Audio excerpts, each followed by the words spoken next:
இன்னைக்கு வந்து நான் எத்தனையோ முன்னோர்களுடைய கனவு இது. ஒரு தலித் சுப்பையா வந்து ஒரு பாப் மார்லியா ஐயாவா மாறி இருக்கலாம், ஒரு ஒரு பாவலர் முகில் வந்து ஒரு மைக்கேல் ஜாக்சனா மாறி இருக்கலாம். ஏன்னா இந்த சாதிய சமூகம் தான் இந்த மண்ணின் கலைஞர்களை மீண்டும் மீண்டும் அடியிலே வச்சிருக்கு. ஆனா அவர்களுடைய வாழ்க்கையில தான்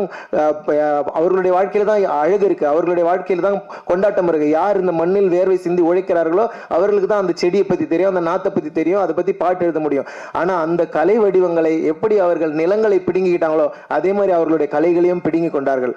இப்படியான ஒரு சூழல்ல தான் நாம் இருந்து இருக்கிறோம். அதனால எனக்கு அடையாளமா இருக்கக்கூடிய வள்ளியம்மாளனுடைய வரலாற்றை பாதுகாக்கணும் அப்படின்னு எனக்கு தோணுச்சு.